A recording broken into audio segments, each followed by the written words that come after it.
the opportunity to pick up the book which is on the table. Well, it is winner of the Gratian Prize 2001, so do pick it up. It is indeed a nice book to read. Actually, we got a lot of books in front of us, and one of your books that you're proud of is the Centenary Sky, which is in celebration of 100 years of aviation history. Yes. And is that, will you consider that one of your major babies, or do you have a baby among all the books, or every Really, if you ask me, the book I like most is The Last Kingdom of Singhale, the big one. Was the first one that you work on? Or? Yeah, first one I wrote. Yes. But this is also, so everyone who is interested with the history of aviation, I think this is the best book to take. And also, since it is priced not as how you expect it to be priced, we're not going to tell you, but you need to check it out. It's very affordable, and especially if you're into aviation. Lots of books actually to check out. Captain, now my question now let's get to what you're what you're really focused on, and that is Candle Aid. For what I understand with the organization, what sets this apart from other organization that does community service or charity work is that you want the person to be actually involved. This is more than just giving the money, because like we all experience, a lot of people would like to help. Sometimes they just give the money and then that's it. But the way I understand Candle Aid is like you want them to actually at least experience a little bit, be there. It's not exactly hands-on, but it's more than just writing a check. Am I? Yeah, it's like this. You see, put it this way. We have people, first I have to define what Candle Aid is. Candle Aid is a link between somebody's generosity and another person's humanitarian need. It's a very simple explanation then. Now, let's say I used to fly the world with Singapore Airlines, and there's a huge Sri Lankan diaspora all over the world. Now there may be somebody in Los Angeles who's doing well, and he wants to do something for somebody poor in Sri Lanka. Give back. Give back in some way. Now, the problem is he can't find that person. Right, that is the problem. The link. The link. And as I always say, there are two kinds of people. People who don't care about anything else other than themselves, and then there are people who care about others. Of the people who care about others, there's a part that are asleep. They don't do anything about it. Then there are people who will do something about it. So our role in Candle Aid has been to wake the sleeping, for them to get up from the do-nothing seat and do something. So for that we need a tool. So what we have is, I used to go and give talks to Sri Lankan communities and tell them, okay, you want to help a student? Fine. We will not take a cent. We have never done it for administration. And it would cost $10 to sponsor a student for 1 month. Now $10 is one breakfast in the States in a normal restaurant, right? So that $10 goes straight to the student, and that is what we do. So then, if you want to sponsor a cancer patient, it's the same thing. Or sponsor a library, we have about 150 libraries in villages. Or you want to sponsor a destitute family, put food on their table. All that cost about, a maximum is $15 a month, which really is nothing. Well, Captain, we will talk about Candle Aid, because I did take note about Candle Aid. It's more than just helping out. It's housing, education, livelihood, plus a lot more. So we have a lot of more things to talk about, and also some stories that actually moved Wasam and I when we were talking to Captain just when he was getting his makeup done. Believe it or not, we were bothering him while he was getting his makeup. So we'll all come to that when we come back. So please stick around for more.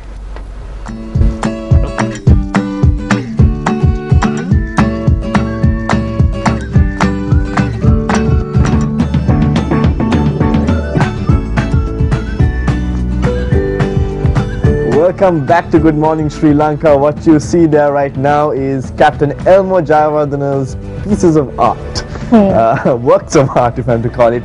And of course we have the Gratian award-winning book Sam's Story right there as well. So if you do want to pick up another book to read, you need to get that, because it is indeed a good read. And we were also talking about Captain Elmo's Candle Aid project or foundation rather, and of course I think Ryan has a few interesting things that she wants to ask the captain. Like what I mentioned, at three days of knowing about our guest, and I just totally read everything about, and one of the most interesting notes about Captain Elmo is Candle Aid, and it's more than just a normal social, how do you call it, Captain? Foundation? I like to call it a humanitarian organization. Because you also take care of education, housing, livelihood. When I first was reading on Candle Aid, it became clear that this is like the phrase, you give a man fish, you feed him for a day. You teach a man how to fish, you feed him for a lifetime. Because it not only you're giving something, there's a little bit of work that is involved. If you could tell us, one of the best projects are those projects that you did after the war in May 2009. When the war was over in 2009, there was a huge need for rebuilding by everybody. So the first thing I felt was that peace begins with me. We individually have to do something.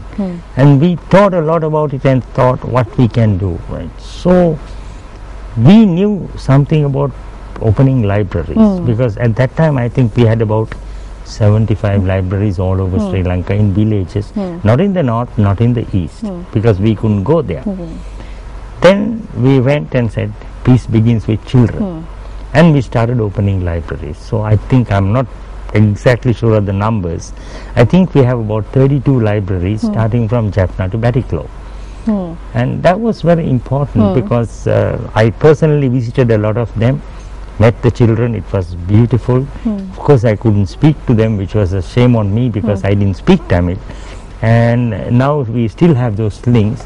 And it was just to say that we will do something meaningful to make the people understand that the war is over.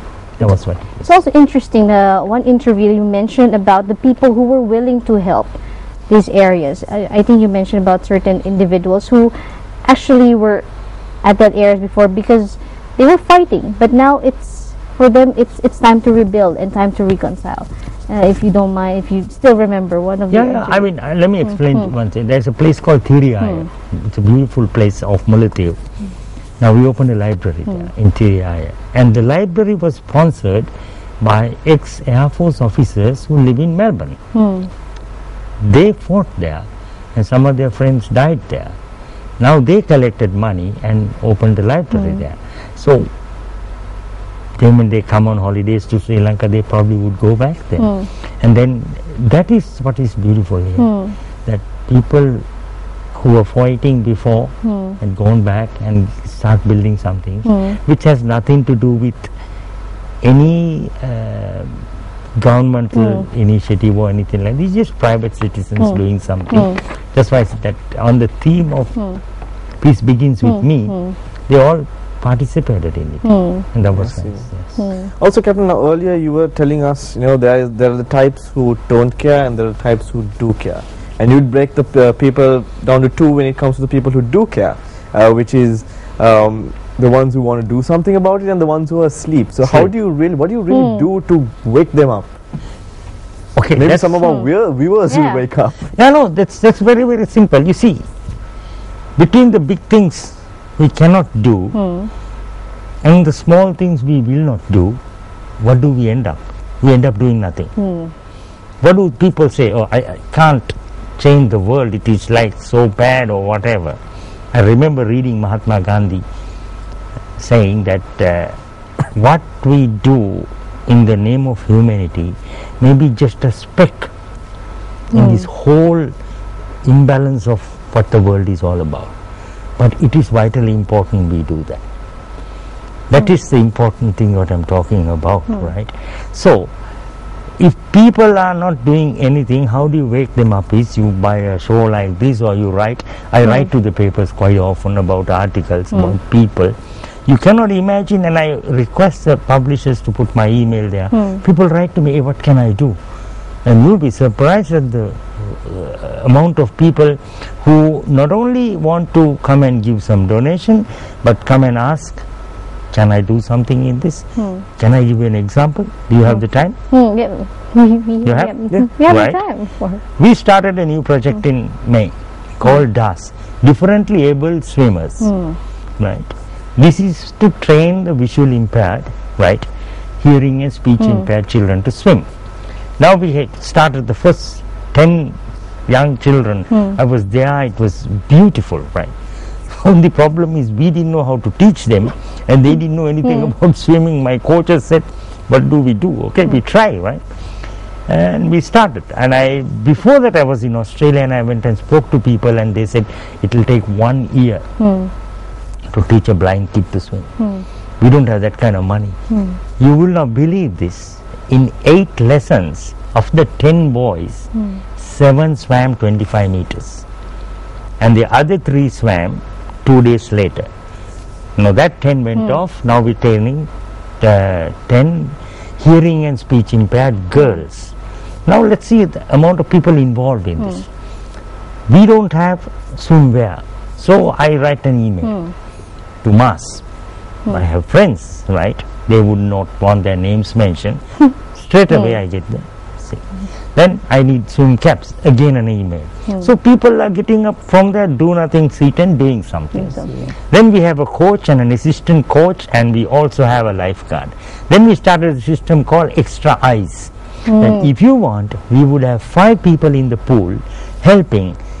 Most importantly, this Extra Eyes, isn't it? The blind children. Yeah. And I don't know where they came from all over. Now say you want to be Extra Eyes one day, we have a number, you call them, they give you a date, and you go there, jump into the pool. That is getting up from the do nothing seat, right? So for the hearing impaired and the speech impaired, we call it Extra Hands. So they come and they help. So that is a beginning for anybody. Captain, for our viewers, now they're thinking, okay, I like to help, but I can only do this much. I can only probably give a kilo of rice, probably spend 30 minutes. And they're saying it may not be enough. If you could just address that worry. You know, years ago, when we started, I got a postcard one day. It was written in a very bad handwriting, probably a very old person. They said, I read about your organization. It was at that time known as AFLAC, Association for Lighting a Candle. Said, I can give you 20 coconuts a month. You know that I wrote a letter to her immediately, and we got that, and saying that you made me realize what I am doing is right. That was very important. Because, I mean, just imagine 20 coconuts, right? And there are people like that who just do some little thing. All we try to say is, you know, can you define kindness? Does it have a dimension? Does it have a length and a breadth and an area? No, it's just kindness, right? Just a word. So it can be 20 coconuts, or maybe one person I remember bought a Sam story for $1,000. $1,000. Now, you said your brother is in Etihad. He's a captain in Etihad called Kevin Tate. When this book came out, he said, here's $1,000. I know the money goes to charity. And I got $1,000 for that. I don't think Salman Rushdie ever got $1,000 for a book. But, Captain, when it comes to like projects that you want to get involved with, do you discuss it with your wife? Is there a little bit of family counseling? You mentioned that. No, we have a board. We have a board. But personally, on a personal level, like this is what I'm passionate about. Is it discussed with the wife and the daughter, the son? You married, are you? No, not yet. Then you don't know the score. Because you don't have discussions with wife, right? You only get orders from them. Okay. Right? You have a very good way of explaining your situation. The dynamics at home. That you take care of the bigger decisions, she takes care of the small decisions. Yes. But let me get you out of that mind. Small decisions is what needs to be done. Big decisions are like, shall we have an election tomorrow in the United States? Is Barack Obama, like things like that. So it's defined as your decision are the impossible decisions. No, my decision is should the 13th Amendment be there, or whether Barack Obama is right in taking the troops of Afghanistan, right? Those are all my decisions. But those are your decisions at home. You are happily married for more than 35